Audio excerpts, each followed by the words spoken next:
टूनपुर के जंगल में टुनटुनी चिड़िया अपने पति चुन्नू कबूतर के साथ रहती थी। दोनों पति पत्नी मिलकर एक पेप्सी की दुकान चलाते थे। वो अपनी पेप्सी अपने घर पर बनाते थे और पेप्सी की कीमत उन्होंने 1 रुपए रखी थी। पेप्सी की कीमत कम होने के चलते उनकी पेप्सी बहुत ज्यादा बिकती थी। दिन भर उनकी दुकान पर पक्षियों की लाइन लगी रहती थी। टुनटुनी आंटी, ये लो 2 रुपए, मुझे 2 पेप्सी देना। ये लो बेटा। तभी वहाँ मुनमुन तोती पहुँचती है। अरे ओ टुनटुनी बहन, मुझे 10 पेप्सी देना, मेरे बच्चे बहुत जिद कर रहे हैं पेप्सी पीने को, और हाँ बिल्कुल ठंडी ठंडी देना। हाँ हाँ मुनमुन तोती, सारी पेप्सियाँ ठंडी ही हैं। टुनटुनी चिड़िया 10 पेप्सी निकालकर मुनमुन तोती को देती है। इस तरह टुनटुनी चिड़िया 1 रुपए की पेप्सी बेचकर बहुत सारे पैसे कमा रही थी। टुनटुनी चिड़िया की दुकान के ठीक सामने बबलू कौवे की आइसक्रीम पार्लर थी। वो महंगी आइसक्रीम बेचता था, जिसके चलते जंगल के पक्षी उसकी दुकान पर जाने से कतराते थे। बबलू कौवा टुनटुनी की दुकान पर लगी हुई भीड़ को देखकर जलते रहता था।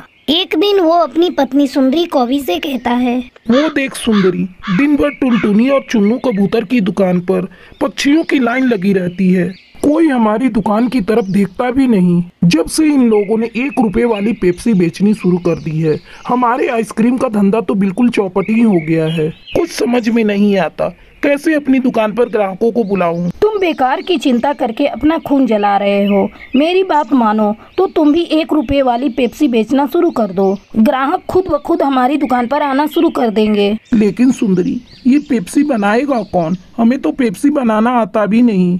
ऐसा करो, तुम शहर से बनी बनाई पेप्सी लेकर आओ, वहाँ तो 1 रुपए से भी सस्ती मिलती है। बबलू कौवा अगले दिन शहर जाकर बनी बनाई पेप्सी खरीद कर लाता है और उसे अपनी दुकान पर 1 रुपए की पेप्सी कहकर बेचने लगता है। पेप्सी ले लो पेप्सी, रंग बिरंगी पेप्सी, 1 रुपए में कई फ्लेवर वाली पेप्सी। बबलू कौवे की आवाज सुनकर टूनी चिड़िया उसकी दुकान पर आती है। अरे अंकल, आप भी 1 रुपए वाली पेप्सी बेच रहे हैं? हाँ टूनी, आज से मैं भी सस्ती 1 रुपए वाली पेप्सी बेच रहा हूँ। मेरे पास कई फ्लेवर हैं।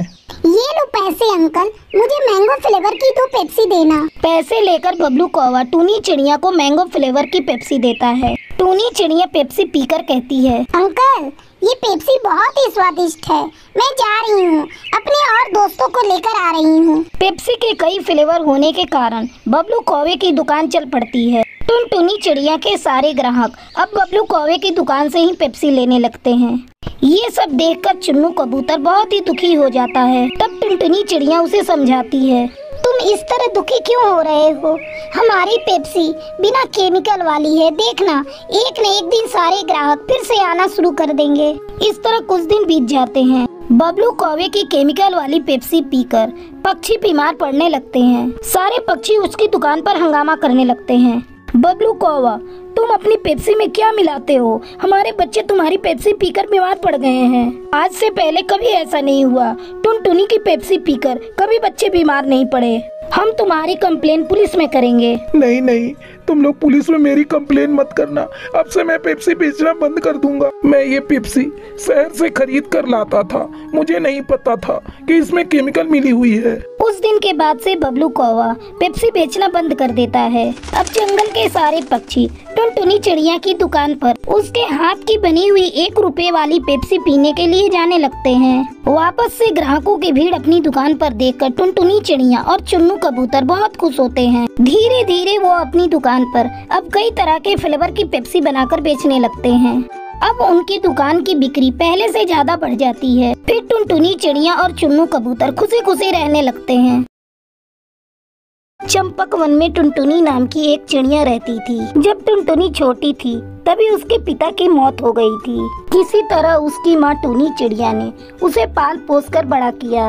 एक दिन जब टूनी चिड़िया भोजन की तलाश में जा रही थी, अचानक एक चील ने उस पर हमला कर दिया। इस हमले में उसकी मौत हो जाती है। अपने माँ की मरने की खबर सुनकर टुनटुनी चिड़िया फूट फूट कर रोने लगती है। माँ, तुम मुझे छोड़कर क्यों चली गई? पापा तो बचपन में ही छोड़कर चले गए थे, आज तुम भी मुझे छोड़कर चली गई। मैं किसके सहारे अब जीऊंगी? टुनटुनी के रोने की आवाज सुनकर मीठी तोती वहाँ आती है। अरे क्या हुआ टुनटुनी, तू क्यों रो रही है? क्या बताऊँ आंटी, एक चील ने मेरी मम्मी को मार दिया। तू रो मत टुनटुनी, मुझसे जो बन पड़ेगा मैं तेरी मदद करूंगी। तभी मुनमुन चिड़िया वहाँ आ जाती है। अरे टुनटुनी, ये सब कैसे हो गया बेटा? टूनी दिल की बहुत अच्छी थी, भगवान उसकी आत्मा को शांति दे। तो चिंता मत करना, हम सब पड़ोसी तुम्हारे साथ हैं। मुनमुन चिड़िया टुनटुनी को सांत्वना देकर वहाँ से चली जाती है। इस तरह दिन गुजरने लगते हैं। पड़ोसी जो कुछ भी लाकर टुनटुनी को दे देते, टुनटुनी उसी को खाकर अपना पेट भरती थी। धीरे धीरे पड़ोसियों ने खाना देना बंद कर दिया। एक दिन टुनटुनी भूख से बेहाल थी। क्या करूं, कुछ समझ में नहीं आ रहा है। भूख भी बहुत जोरों से लग रही है। 2 दिनों से मीठी आंटी ने भी मुझे खाने को कुछ भी नहीं दिया। घर में भी खाने को कुछ भी नहीं है। लगता है अब मुझे खुद अपने खाने का प्रबंध करना होगा। ऐसा सोचकर टुनटुनी घोंसले से बाहर निकलती है और भोजन की तलाश में जाने लगती है। रास्ते में उसे एक भोजन की दुकान दिखाई देती है। वो तुरंत उस दुकान पर जाती है। भैया, मुझे बहुत जोरों से भूख लगी है, कुछ खाने को दे दो। चल निकाल पैसे, मैं तुझे खाने को देता हूँ। है तेरे पास पैसे? नहीं भैया, मेरे पास पैसे नहीं है। चल भाग यहाँ से। जेब में पैसे नहीं और खाना खाने चली आई। मैंने फ्री का धर्मशाला नहीं खोल रखा है जो तुझे फ्री में खिलाऊं। टुनटुनी चिड़िया वहाँ से चली जाती है। बिना पैसों के लगता है कोई मुझे खाना नहीं देगा। अब तो मुझे भीख ही मांगनी पड़ेगी। ऐसा सोचकर टुनटुनी भीख मांगने लगती है। भगवान के नाम पर मुझे कुछ भीख दे दो, मुझे बहुत जोरों से भूख लगी है। लेकिन टुनटुनी को कोई भीख नहीं दे रहा था। तभी सेठ धनी राम का बेटा जुगनू कौवा वहाँ से गुजर रहा था। उसने जब टुनटुनी को भीख मांगते हुए देखा तो वो रुक जाता है। साहब, कुछ भीख दे दीजिए, मुझे बहुत जोरों से भूख लगी है। चलो, मैं तुम्हें ले चलकर भोजन कराता हूँ। जुगनू कौवा उसे लेकर एक होटल पर जाता है और उसे भोजन कराता है। जब टुनटुनी चिड़िया भोजन कर लेती है तब जुगनू कौवा उससे पूछता है, देखने से तो तुम भली घर की लग रही हो, लेकिन तुम इस तरह भीख क्यों मांग रही हो? क्या बताऊं, मेरे मम्मी पापा दोनों गुजर चुके हैं। मैं एक अनाथ चिड़िया हूँ, भूख से तड़प रही थी, इसीलिए भीख मांग रही थी। जुगनू कौवा टुनटुनी की खूबसूरती पर फिदा हो चुका था। अब वो रोज टुनटुनी से मिलने लगता है। एक दिन जुगनू कौवा अपने परिवार को बिना बताए टुनटुनी से शादी कर लेता है और उसे लेकर अपने घर पहुंचता है। जुगनू कौवे की माँ चमेली कौवी जब टुनटुनी को देखती है तो वो जुगनू से पूछती है, जुगनू, ये क्या मजाक है? तू किसे ब्याह कर ले आया? माँ, ये अनाथ है और ये सड़क पर भीख मांग रही थी। तुझे अपने घर परिवार की इज्जत की कोई चिंता नहीं? तूने इस भिखारन से शादी क्यों कर ली? कुछ रुपए पैसे देकर इसकी मदद कर देता। मैं तुझे अपनी संपत्ति से बेदखल करती हूँ। अब इसे लेकर मेरी आंखों से दूर चला जा। आपने मुझ पर तरस खाकर मुझसे शादी कर ली। अगर आपने मुझसे शादी नहीं की होती तो आपको इस तरह बेघर नहीं होना पड़ता। तुम चिंता मत करो टुनटुनी, सब ठीक हो जाएगा। जुगनू कौवा टुनटुनी को लेकर वहाँ से चला जाता है। फिर दोनों मिलकर अपने लिए एक घोंसला बनाते हैं और खुशी खुशी रहने लगते हैं।